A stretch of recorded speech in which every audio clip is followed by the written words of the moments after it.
ஆண்டவரும் இரட்சகருமாகிய இயேசு கிறிஸ்துவின் இனிய நாமத்தில் உங்களை யாவருக்கும் அன்பின் வாழ்த்துக்களை தெரிவித்துக் கொள்கிறேன். அருமையான தேவ பிள்ளைகளே, new day new hope daily devotion மூலமாய் இந்த நாளில் கூட உங்களை சந்திப்பில் நான் மிகுந்த மகிழ்ச்சி அடைகிறேன். அல்லேலூயா. இன்றைக்கு கூட கர்த்தர் நமக்கு கொடுக்கிற வார்த்தை என்ன? ஏசாயா தீர்க்க தரிசன புஸ்தகம் 27ஆம் அதிகாரம் 3வது வசனம் கூட வாசிக்க கேட்போம். கர்த்தராகிய நான் அதை காப்பாற்றி அடிக்கடி அதற்கு தண்ணீர் பாய்ச்சி ஒருவரும் அதை சேதப்படுத்தாதபடிக்கு அதை இரவும் பகலும் காத்துக்கொள்வேன். தேவ பிள்ளைகளே, இன்னைக்கு நீங்களும் நானும் ஜீவனோடு இருக்கிறேன்னா ஆணுடைய சுத்த கிருபை தான் அல்லவா? இன்னைக்கு எத்தனை விதமான விபத்துகள், எத்தனை விதமான மரணங்கள், எத்தனை விதமான பயங்கரமான காரியங்களை நம்ம பார்க்கிறோம் அல்லவா? ஆனால் ஆண்டோடைய பெரிதான கிருபையினால இன்னைக்கு கர்த்தர் உங்களை என்னையும் அவருமையாய் பாதுகாத்து வருகிறார் அல்லவா? இங்கே சொல்லப்பட்டிருக்கு, நானே அதை காப்பாற்றி. ஹல்லேலூயா. இன்றைக்கி நான் தைரியமாக சொல்ல முடியும், இன்றைக்கி நான் ஜீவனோடு இருக்கிறேன்னா ஆண்டவர் சுத்த கிருபை தான். அவர் தான் என்னை பாதுகாக்கிறார். அவர் தான் ஒவ்வொரு நாளும் அவர் நம்மளுக்கு பாதுகாக்கிற காப்பாற்றுகிற தெய்வனாக இருக்கிறார். என்னுடைய வாழ்க்கையில் எத்தனையோ விபத்துகள், எத்தனையோ பயங்கரமான சூழ்நிலைகள், தேவ பிள்ளைகளை பயங்கரமான காரியங்கள் வந்த போதெல்லாம் அவர் கிருபை அவன் தாங்கி என்னைக்கு வரலும் ஒரு சேதம் வராதபடி பாதுகாத்திருக்கிறார். இங்கே சொல்லப்பட்டிருக்கு, காப்பாற்றி அடிக்கடி அதற்கு தண்ணீர் பாய்ச்சி. ஒரு செடி வளர வேண்டுமானால் தேவ பிள்ளைகள் அதுக்கு என்ன பண்ணணும்? அதுக்கு வேண்டிய தண்ணீர் அவசியமாக இருக்குது. அதுக்கு வேண்டிய அந்த உரங்கள் அவசியமாக இருக்குது. பாருங்கள், அடிக்கடி அது தண்ணீர் பாய்ச்சதுனால தான் அந்த செடி ரொம்ப அழகாக செழிப்பாக கனி கொடுக்கிற ஒரு விருட்சமாய் காணப்படும் அல்லவா? இங்கே சொல்கிறார், காப்பாற்றி. அப்படின்னா என்ன பண்ணியிருப்பார்? வேலியை போட்டிருப்பார். அதுக்கு வேண்டிய பாதுகாப்பாக கொடுத்துருப்பார். செய்ய வேண்டிய அத்தனை காரியங்களை செய்திருப்பார்ல. காப்பாற்றி தண்ணீர் பாய்ச்சி. அடுத்தது சொல்லப்பட்டிருக்கு, ஒருத்தரும் ஒரு சேதம் வராதபடிக்கு இரவும் பகலும் காத்துக்கொள்ளுவாரா.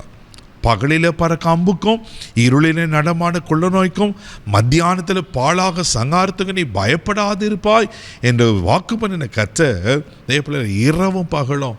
அன்றைக்கி இஸ்ரவேல் ஜனங்களை பகலிலே மேக ஸ்தம்பத்தினால, இரவிலே அக்கினி ஸ்தம்பத்தினால எப்படி அவர் பாதுகாத்து நடத்தினாரோ அவர் நம்மையும் நடத்த உண்மையில் இருக்கிறார். அல்லேலூயா.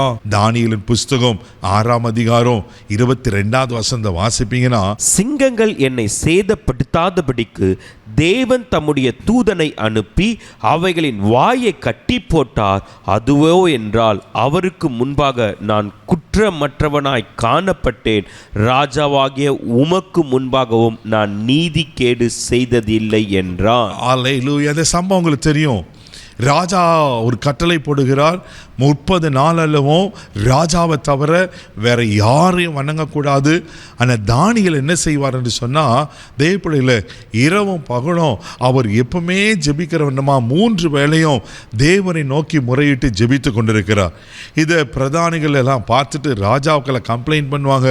ராஜாவின் சட்டத்தின்படி அவர் கையெழுத்திட்டதுனால அவரை சிங்க கபியில் போட வேண்டிய சூழ்நிலை. யாராவது அந்த சட்டத்தை மீறினாங்கன்னா அவங்களுக்கு பனிஷ்மெண்ட் என்ன? சிங்க கபியில் தான். தெய்வ பிள்ளைகள், இப்போ தானியேலை சிங்க கபியில் போட்டாச்சு. ராஜாவே வேதனைப்படுவார். ஐயோ, ஏன்னா தானியேல் ரொம்ப அவர் நேசித்தார். தானியேலுடைய காரியம் ஜெயமாக இருந்ததுன்னு பார்க்கிறோம். தெய்வ பிள்ளைகள், இப்படிப்பட்ட சூழ்நிலை தான் சிங்கங்கள் தானியேலை சேதப்படுத்தாதபடிக்கு கர்த்தர் பாதுகாத்தார். அல்லேலூயா, அல்லேலூயா.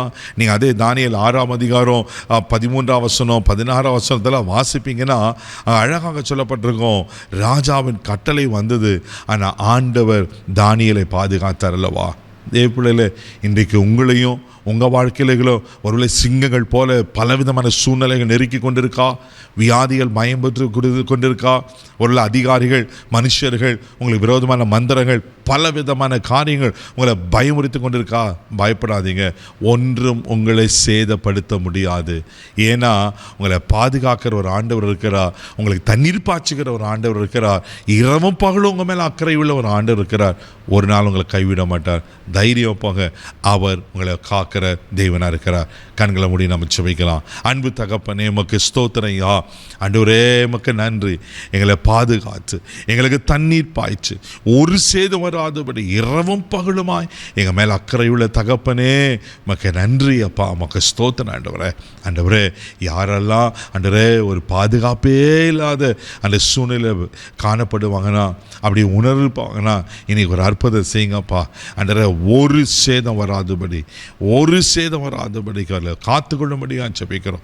ஆஃபீஸில் இருக்கிற பிரச்சனை, வீட்டில் இருக்கிற பிரச்சனை, வெளியில் இருக்கிற பிரச்சனை ஒன்று உங்களை தொடாதபடி காத்துக்கொள்ளுங்க. இந்த நாள் முழுதும் கரம் பிடித்து நடத்துங்க. இந்த தெய்வீக பாதுகாப்புக்கு ஒப்புக் கொடுக்குறேன் இயேசுவின் மூலம் ஜெபக்கலாம் பிதாவே, ஆமென். அவர்களை பாதுகாக்கிற கர்த்தர். தைரியமாக போங்க. God bless you.